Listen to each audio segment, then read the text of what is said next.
특징 짓는 것이 있습니다. 제가 사람 이름을 말해 볼 테니 여러분이 생각나는 것을 한번 이야기해 보세요. 사람 이름 말합니다. 손흥민, 김연아, 피겨스케이팅. 참 똑똑해요. 여러분, 손흥민 그러면 남자, 잘생겼다 이렇게 생각 안 하고 먼저 뭘 생각했어요? 축구. 이번에는 제가 숫자를 말해 볼 테니 여러분 생각나는 거 이야기해 보세요. 특징. 손흥민도 뭔가 많겠죠. 그렇지만 우리가 손흥민 그러니까 축구 이렇게 말했던 것처럼 이번엔 목사님이 숫자를 말해 볼게요. 119 소방관 소방서 625 62.5 내 몸무게인데 이렇게 생각하나 이렇게 안 하고 625 그러면 전쟁 119 1 더하기 1 9는 11 이렇게 말 안 하고 119 그러면 소방관 소방서 이렇게 말했어요. 이번 어른들에게만 물어볼게요. 어른들 조미료 미원. 왜 미풍을 무시하는 거예요? 왜 다시다를 무시하는 거예요? 그런데 조미료 그러면 미원. 목사님이 중학교 때 미원 같은 거 안 좋다고 그래서 우리 친구들이 그때 60명이 넘었는데 그 친구 이름도 지금 이름도 기억나. 아주 걸작인데 아버지가 경찰이었던 친구인데 선생님이 앞에 강단에서 이렇게 말씀하시다가 자 조미료는 별로 안 좋아요. 자 미원 안 먹는 집 없지요. 그러니까 그때는 다 미원을 먹었기 때문에 한 명이 그 아버지가 경찰관인 친구가 손을 벌써 들더라고. 그래 그게 건강에 좋아. 그러니까 우리 집은 미풍을 먹는데요 그러더라고. 요즘도 미풍이 있는지 모르겠어요. 비슷한 거야. 조미료야 조미료. 자 그런데 금방 목사님이 누구를 이야기하거나 숫자를 이야기하면 딱 특징 짓는 것이 생각났어요. 이제 물어보겠어요. 기독교 하면 생각나는 게 뭐예요? 기독교를 특징 짓는 거. 예수님 또 십자가 또 성경책 또 교회 뭐 이런 거 많잖아요. 그러면 성경은 기독교를 특징 짓는 게 뭐라고 말할까요? 우리 성경 말씀 고린도전서 15장 읽습니다. 읽읍시다. 시작.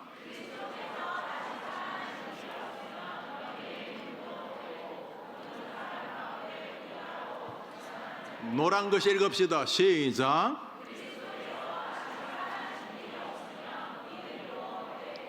믿음, 기독교의 모든 게 믿음으로 이루어지는데 믿음.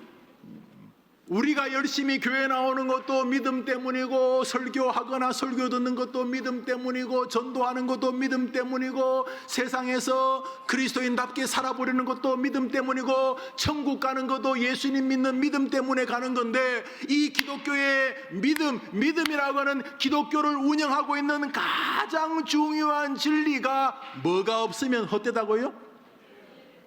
에헤이 참말로 믿음이 중요한데 이게 없으면 믿음도 다 꽝이야 꽝. 이게 없으면 믿음도 헛되다. 뭐가 있어야 되는 거예요? 그리스도께서 다시 죽었다가 사는 것을 두 글자로 뭐라 그럴까? 부활. 그래서 우리들은 기독교를 특징 짓는 게 여러 가지라고 말하는데 성경은 기독교를 특징 짓는 거 손흥민 그러면 축구, 119 그러면 소방서 생각하는 것처럼 성경책은 기독교를 특징 짓는 것은 예수님의 부활이라고 말하고 있어요. 초대교회의 설교는 제목이 하나여서 부활하신 예수님 따라 우리도 부활하게 된다. 초대교회 설교는 어떤 설교를 하더라도 결론이 부활이었어. 부활. 왜냐하면 부활이 기독교를 특징 짓는 가장 중요한 것이기 때문이. 사도 바울은 부활에 대한 신앙이 없으면 우리 믿음은 헛되다 이렇게 말하고 있어요. 이제 로마서 10장 오늘 읽었던 설교 본문 읽습니다. 여러분은 두 번만 집중해서 읽으면 머릿속에서 빠져나가지 않아. 외워져. 그러니까 성경책 읽을 때 여러분이 최고로 집중해야 돼.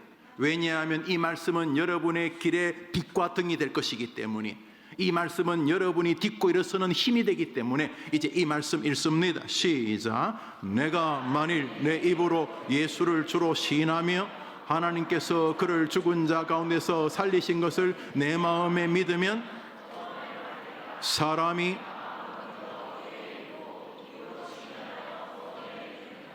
여러분, 저것은 예수님을 너가 부활하신 구주라고 믿으면 이런 말이에요. 너가 만일 내 입으로 예수를 주로 시인하며 또 하나님께서 그를 죽은 자 가운데서 살리신 것, 다시 말해 부활, 그러므로 정리하면 너가 예수님을 부활의 주님으로 믿는다면 너는 구원의 백성이 될 것이다, 이런 말이. 한번 따라합시다. 부활을 믿는 것은 선택이 아니다. 반드시 해야 될, 반드시 가져야 할 나의 신앙의 전부이다. 한번 따라합시다. 부활이 기독교의 핵심이다. 이제 저 성경 구절을 가만히 보세요. 한번 따라합시다. 만일 시인하며 내 마음에 믿으면, 한번 따라합시다. 만일이 뭐예요? 많은 사람들이 당연히 여기지 않는 거예요.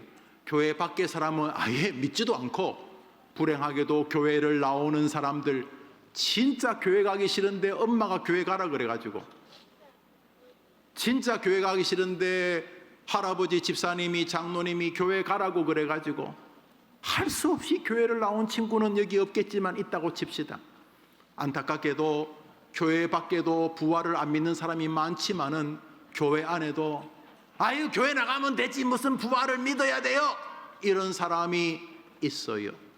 그래서 부활을 믿으면 이라는 말 앞에 만일이라는 말을 쓰는 것은 많은 사람이 당연히 믿지 않는다는 거예요. 한번 따라합시다. 많은 사람이 부활을 당연한 것으로 믿지 않는다. 만일이라는 말은 조건문이에요. 그러니까 이 가운데서 만일 진짜 부활을 믿는다면 이런 뜻이에요. 그러니까 만일이라는 말 안에는 교회를 다니면서도 부활에 대한 신앙이 없을 수 있다는 것을 전제하고 있어요. 그러므로 오늘 설교를 목사님의 설교를 들으면서 부활에 대한 신앙을 여러분이 점검해야 돼요. 목사님은 1년에 한 번 이상 부활의 신앙에 대해서 설교해요. 생각해 보세요. 그게 제일 중요한데, 뭐 교회 와서 열심히 봉사하고 열심히 노력하고 열심히 뭐 헌금하고 그래도 부활 신앙이 없으면은 주님이 너의 믿음은 뻥이다, 헛되다, 헛짓하면 안 되잖아요. 특별히 우리 교회, 아니 우리 조국 교회 미래인 여러분이 지금 너무너무 중요한데 엉뚱하게 교회만 와 있으면 안 되잖아요. 한번 더 합시다. 주님, 저에게 부활의 믿음을 주세요. 그래서 초대교회 설교가 왜 부활이었냐면 많은 사단의 공격이 부활에 맞춰져 있었어요. 왜요? 부활 신앙만 흔들면은 교회 100번 다녀도 겁나지 않아, 마귀가. 김집사, 어이 아동부 청년 학생, 교회 열심히 다녀. 열심히 다녀봐도 네가 부활에 대한 신앙이 뭐 아야 부활은 무슨 부활이야, 그냥 교회 다니면서 마음 평안하면 되지, 이래 다니면 마귀가 하나도 겁을 내지 않으니까 초대교회 사도들은 교인들에게 부활신앙을 계속 설교했어요. 그러면 마귀는 계속 부활신앙을 공격했어요. 이런 식이에요. 예수님이 부활했다고? 야 거짓말하지 마라. 헷갈린 거야. 뭐가 헷갈렸냐면 예수님 무덤이 여기 있는데 바보같이 비어있는 딴 무덤 가가지고 예수님 부활했다. 아이고 바보들, 무덤이 헷갈린 거야. 무덤 헷갈리고. 한번 따라합시다. 무덤 혼돈설. 신학에 이런 거 있어요. 무덤 혼돈설. 그 다음에 야 예수님이 부활한 게 아니고 예수님이 쇼크 갑자기 너무 놀라가지고 십자가에서 퍽 죽었는데 무덤에 있다가 아이고 옆구리야, 아이고 옆구리 하고 깨어나셔서 예수님 안 죽어서 잠시 기절했어. 죽지도 않았는데 죽었다고 너희들 거짓말하는 게, 그냥 예수님이 십자가에 달리긴 달렸는데 그냥 죽은 줄 알았는데 예수님이 기적같이 아이고 옆구리, 아이고 물과 피를 다 흘렸는데도, 아이고 내 몸에 피가 하나도 없는데도 난 살아있네, 그러면서 살았다. 한번 따라합시다. 기절설. 이런 거 신학이 있어요. 신학이 있어요. 마귀가 지금도 이렇게 말하는 사람 많아요. 마귀가 왜 이러냐 하면 교회 다녀, 교회 열심히 다녀, 열심히 봉사도 하고 그래, 목사하고 그래, 집사하고 열심히 해, 그 괜찮아, 괜찮아, 그만 나, 네 맘대로, 네 맘. 대신에 부활은 믿지 마. 부활은 믿지 마. 또 어떤 말이 있느냐, 너무 사랑한다는 뭐지, 헛것을 예수님 돌아가셔서 십자가에 죽어서 끝났는데 너무 사랑하니까 가다가 나무가 바람에서 흔들리면 꼭 예수님처럼 보이고, 또 가다가 구름이 이렇게 보이면 꼭 예수님처럼 보이고, 예수님 살아계신다고 하면 사람들이 예수님에 대하여서 그냥 상상을 하게, 그냥 예수 부활에 대한 상상, 예수님은 죽지 않고 살아있다, 그래서 이것들이 상상해서 환상을 본 거다. 한번 따라합시다. 환상설. 이름도 잘 지어내. 또 이 시대에 약간 좀 이렇게 자유주의 신학 아주 좀 이상한 사람들은 예수님 죽었어, 야 사람이 죽었다 다시 사는 게 죽었는데 그냥 예수님은 영원히 우리와 함께 하신다. 저 북한에 보면은 주체탑 두만강 프로젝트 이제 가면은 주체탑이 있는데, 주체탑이 참 멀리서도, 주체탑은 멀리서도 보여. 그냥 거의 동네가 다 전기가 없어가지고 시꺼먼데 그 주체탑은 훤해, 굉장히 멀리. 그게 뭐냐면 위대한 수령 김일성 동지는 영원히 우리와 함께 살아계신다, 이래서 영원히 우리와 함께 하신다. 죽었는데 뭐 영원히 함께. 그렇지만 그 김일성 위대한 원수님이 우리와 함께 하신 의미, 예수님 죽었는데 그냥 살아있다고 생각하자. 의미, 예수님 살아있는 것처럼 생각하면 좋잖아. 의미 한번 더 합시다. 의미설. 이런 뭐 무덤 혼돈설부터 시작해서 이런 잡동사니들이 지금도 있어. 지금도. 왜냐하면 그럴듯하게 부활신앙을 흔들게 하기 위함입니다. 여러분, 답변할 가치도 없어요. 왜냐하면 우선 성경에서 예수님과 예수님 외에도 수많은 사람들이 부활하신 예수님을 만났다고 성경이 말합니다. 아니, 부활하신 예수님 만나지 않았는데도 제자들이 다 순교해요? 아니, 예수님 부활하지 않았는데 거짓말인데 자기가 거짓말로 지어낸 주님을 위해서 자기 인생을 바쳐요? 언더우드 아펜젤러 이런 목사님이, 이런 분들이 우리나라에 부활하시지 않은 예수님 전달하려고 이곳에 와서 순교하고 선교사가 돼요? 저기 오늘 여러분들이 전달한 필리핀 어린이 교회를 세운 우리 김종철 선교사님이 부활하시지도 않은 예수님을 위해서 자기 인생을 바쳐요? 그래요? 말도 안 되는 거죠. 말도 안. 그렇지만 왜 사단은 계속 부활을 공격하느냐 하면 부활은 우리 상식으로 이해가 안 되는 영역이기 때문에. 여기 중요한 게 있어요. 믿음 생활하면서 내 상식까지만 신앙생활해요. 내가 동의하는 것까지. 내 동의가 넘으면 그때부터는 저항을 해요. 뭔 부활이야, 사람이 죽으면 끝이지. 그냥 부인이 교회 가자고 해서 그냥 내가 교회는 가는 거지만 가정의 평화 때문에 무슨 예수님이 부활을 해, 이러면서 부활신앙이 인생을 살아요. 오늘 제가 말했던 부활을 안 믿는 것만큼이나 위험한 신앙이 있어요. 한번 따라합시다. 불가지론적 신앙. 여러분 해봐요. 시작. 이 말은 아이고 목사님 뭐 부활하든 말든 지금 먹고 살기 바쁜데 예수님 부활하고 안 부활한 건 뭐 중요해요? 난 모르겠어요. 그냥 나 열심히 살고 싶은데 하나님 나 좀 도와주면 좋겠어요. 이러면서 부활에 대해서 중요하게 여기지 않는 신앙. 부활은 그래 부활했다 치지 그냥 친다고 내가 뭐 손해 보는 것도 없고 해서 부활의 신앙을 정확히 붙잡고 살지 않고 부활하면 한 거, 예수님 부활 안 하면 안 하는 거고, 뭐 그냥 그렇게 교회 생활하는 사람들 사단은 좋아해요. 왜냐하면 부활 신앙이 있으면 생각이 달라지기 때문에. 연약하고 우리 모두가 부족하고 우리 모두가 병들고 우리 모두가 늙어가고 우리 모두가 마음 상할 만한 일들을 세상에서 만나는데, 부활신앙은 그 성도를 그 어떤 고난에서도 일어나게 하기 때문에. 한번 따라합시다. 기독교의 신앙은 부활이 생명이다. 부활이 없으면, 부활에 대한 믿음이 없으면 나의 믿음은 능력으로 나타나지 않는다. 그러나 부활은 인간 상식으로 믿을 수 없는, 신앙으로만 이해되는 믿음의 영역이다. 여기 있는 모든 분들이 예수님의 부활을 믿게 되기를 축원합니다.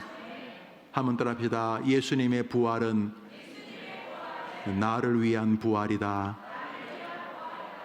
두 번째로 오늘 성경은 이렇게 말합니다. 부활 신앙은 결론적으로 우리를 성경으로 인도합니다. 마가복음 8장을 읽습니다. 읽읍시다. 시작.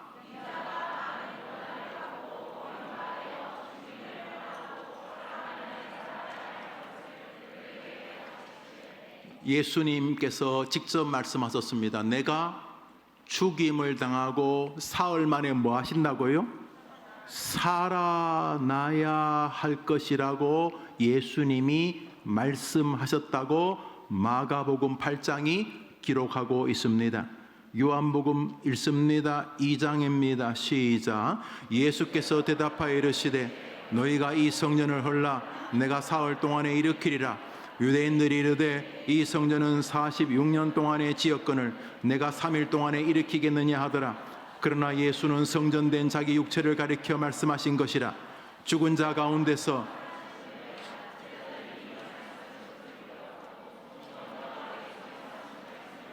저게 무슨 말이냐면, 예수님이 예루살렘 성전을 보고 이거 헐라 내가 사흘 만에 짓겠다. 예루살렘 짓는데 40년이 넘었어요. 아니 이거 어떻게 사흘 만에 어떻게 지어요? 우리 예배당 허물고 내가 이 예배당 4일 만에 말도 안 돼. 이거 2년도 더 걸렸어요. 2년도. 그런데 어떻게 예루살렘 성전을 4일 만에 지어요? 그런데 훗날 제자들이 깨달았어요. 성전된 자기 자신, 바로 내가 죽어도 사흘 만에 부활하리라 하는 뜻으로 훗날 제자들이 이해되었다는 거예요. 한번 더 합시다. 예수님은 말씀대로 죽으시고 말씀대로 살아나셨다. 부활은 우리에게 예수님이 말씀하신 대로 부활했다면 성경의 다른 말씀도 이루어지겠구나 하는 것을 깨닫게 되는 거예요. 요한복음 11장을 읽으면 이거 지금부터는 이거 여러분이 외워야 돼요. 예수님의 부활이 중요한 것은 바로 저것 때문이에요. 시작. 나는 부활이요 나를 믿는 자는, 예수님이 부활하시면서 뭐라 그랬냐 하면, 내가 부활했듯이 나를 믿는 자는, 우리들 여러분 아빠 엄마 할아버지 할머니 우리 예수 믿는 자도 죽어도 어떻게 한다고요? 살겠고, 그걸 뭐라고 불러요? 부활. 따라합시다. 예수 부활. 나의 부활. 예수님이 부활하셨듯이 우리도 부활하는데, 왜냐하면 예수님께서 말씀대로 죽으시고 말씀대로 살아나셨다는 부활의 신앙은 예수님이 말씀대로 죽으시고 말씀대로 살아난 것처럼 나도, 예수님이 나를 믿는 자는 너도 말씀대로 죽어도 다시 부활할 것이기 때문인 거죠. 우리 부활해서 하늘에서 다 만납시다. 만납시다. 예수 부활, 누구 부활?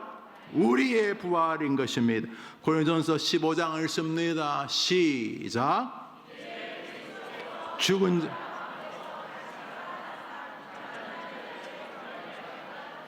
목사님 아빠가 인생 노년에 과수원을 운영하셨어요. 여러분, 제가 이거 제가 워낙 크게 기억이 남아서 그래요. 과수원, 부사, 홍옥, 국광 이런 이제 부사를 제외하고는 홍옥, 국광은 수익성이 없어 이제 많이 없어지고 뭐 세계일 뭐 이런 여러 사과가 개발이 되었어요. 그런데 어떤 사과는 다른 사과보다 좀 일찍 익어요. 특히 부사 같은 것은 이제 가을이 되면 햇볕이 이렇게 비치면은 잎사귀가 이렇게 벌어져서 햇볕을 잘 받는 녀석은 그 잎사귀가 벌려져서 햇볕을 맞는 부위부터 빨개져요. 그러면 농부는 알아요. 아, 빨갛게 익기 시작하는구나. 그러면 며칠 뒤에 나머지 것들도 다 익겠구나 하는 거 알게 돼요. 한번 따라합시다. 예수님께서 죽은 자 가운데서 처음 부활하셔서 우리 모두의 부활의 첫 주자가 되셨다.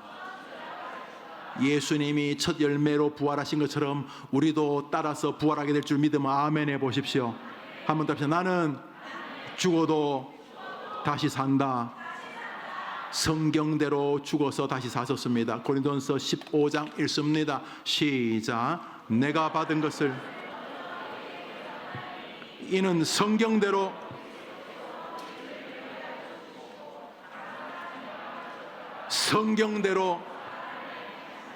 예수님이 뭐대로 다시 부활하셨다고요?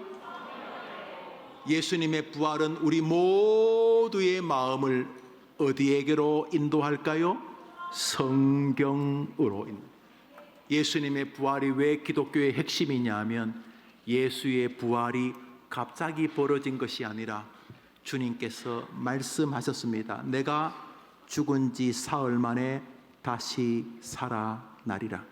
예수님이 부활하셨다는 것은 예수님이 전능자라는 뜻일 뿐만 아니라 성경대로 우리 인생이 된다는 것입니다. 한 번 죽는 것은 하나님이 사람에게 정하신 것이요 그 후에는 심판이 있으리니. 교회에 나와도 예수 안 믿는 사람이 있을 수 있어요. 예수님 안 믿어요. 저는 목사님인데 70이 넘어서 이단에 빠져서 거기서 구원을 받았다고 말하는 사람을 본 적이 있어요. 70년 동안 교회에서 살고 인생 3, 40년은 목사였는데 예수님 안 믿었어요. 그게 가능해요? 능히 가능해요. 그러므로 손흥민 하면 축구, 119 소방서 생각하는 것처럼 나의 믿음 하면 나도 예수님처럼 부활할 것입니다 라고 고백하는 사람이 되어야 될 줄 믿으셔야 합니다. 특히 어린이 여러분, 여러분은 우리 교회 이 몇백 명 중에 한 명이 아니, 이 아동부 여러분은 우리 조국 교회를 짊어지는 사람들, 여러분은 깜짝 놀랄 거예요. 여러분이 얼마나 이 시대에 중요한 사람인지. 여러분은 우리 조국 교회의 보루의 보루. 여러분들에게 부활 신앙이 있어야 돼요. 나는 죽어도 살겠고. 목사님이 공부했던 스코틀랜드에 가면은 감옥인데 지붕이 없어. 감옥에 지붕이 없어. 그래서 예수님 믿는 아버지, 엄마를 따라 여러분만한 나이 아이들이 거기서 굶어 얼어 죽어갔어. 북해에 부는 바람, 눈비가 내리는데 지붕이 없으니까, 지붕이 없는 감옥에 있어. 높은 담이 있고, 그리고 창살이 있고, 거기서 이렇게 안고 있다가 얼어 죽어.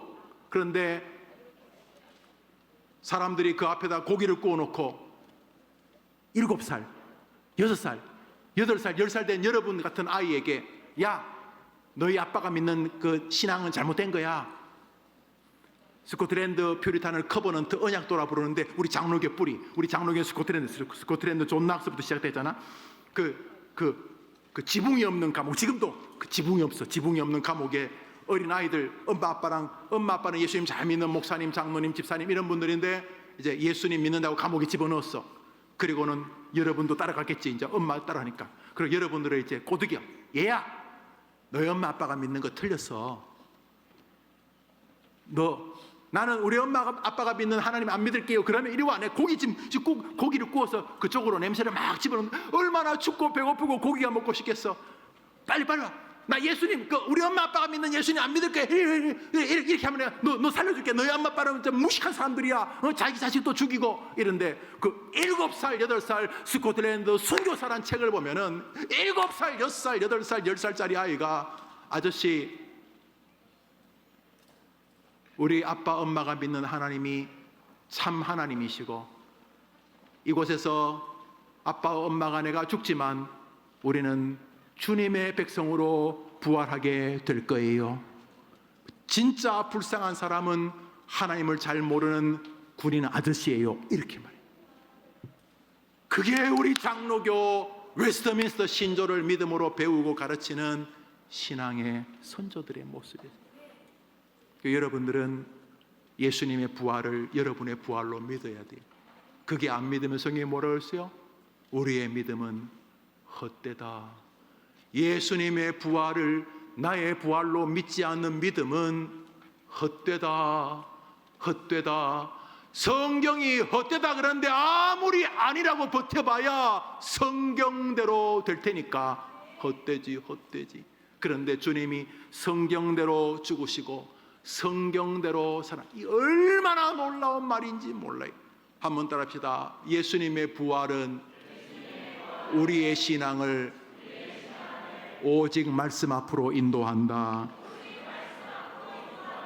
여러분들에게 그런 신앙이 있게 되기를 축복합니다. 자, 이 부활 신앙을 믿으면 놀랍게도 이해가 되고 정돈이 됩니다. 옛날에 베드로는 예수님 잡힐 때 버들버들 떨며 부인합니다.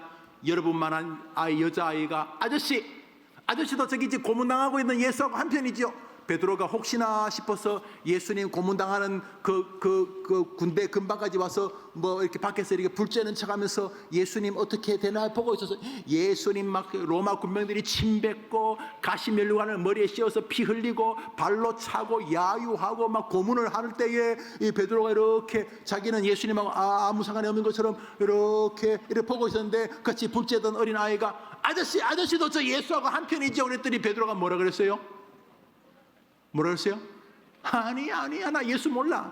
또 아저씨 예수님 하는 거 있는 거 봤어요. 나 몰라. 아저씨 예수님하고 예수하고 한편이잖아요. 그러니까 마지막에는 막 이 베드로가 예수를 막 저주하면서 나는 막 욕하면서 예수님 모른다. 왜? 죽을까 봐 두려웠어요. 그런데 베드로가 부활하신 예수님 만났어. 갈릴리 바다에 나는 고기 잡으러 갈란다. 아이고 내 인생 도루묵이다. 다시 나는 옛날에 하던 대로 갈란다 하고 고기 잡으러 갔는데 그때 예수님이 그 해변에 찾아오셨어요. 베드로가 예수님인 거 알고 버들버들 떨 때 요한의 아들 시몬 베드로야, 원래 시몬은 베드로 옛날 이름인데 베드로야 시몬아 너가 날 사랑하느냐. 베드로가 너무 놀랐어. 그리고 부활하신 예수님을 만난 다음부터 베드로는 다른 사람이 되었어. 이제 베드로가 복음을 전해 사도행전에서 막 베드로가 막 그 버들버들 떨 어린 아이한테도 겁먹어서 버들버들 떨 죽을까봐 버들버들 감옥 갈까봐 버들버들 떨던 베드로가 막 사자처럼 용감해졌어. 어느 날 베드로가 복음을 전하다가 사람들 잡혔어. 막 관리들과 군병들과 또는 그 시대 그 이상한 사람들이 이 칼하고 창하고 이 베드로와 요한의 목에 딱 대고 너 예수 이야기하면 죽인다. 그러면 얘네 같으면 아이고 안 할게요.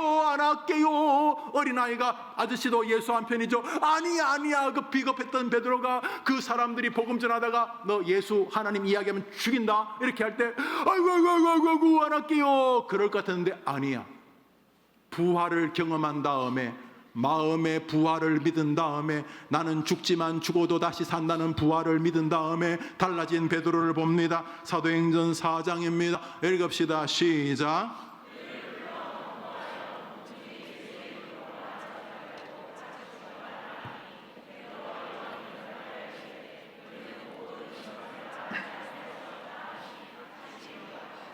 베드로와 요한이 예수님 이야기하니까 예수님 믿으세요. 예수님 살아계십니다. 그러니까 사람들이 칼하고 딱 대고 야 예수 얘기하지 마. 너 예수 이야기 말하지도 말고 예수님에 대해서 설교하거나 가르치지도 마라. 죽인다. 그랬더니 베드로가 아이고 무서워라 그래서요 뭐라고 했어요? 우리는 부활하신 주님 보고 예수님 말씀 들은 것을 말하지 아니할 수 없다. 죽여라. 그래 그럼 죽여라. 왜냐하면 너가 나를 아무리 위협해도 따라합시다. 예수 부활, 나의 부활, 예수님과 함께 나는 다시 부활할 줄 믿습니다. 이렇게 이겼던 것이. 설교를 마치며 성경 구절 한 절 읽고 마칩시다. 고린도서를 읽습니다. 시작. 그리스도께서 너희의 믿음도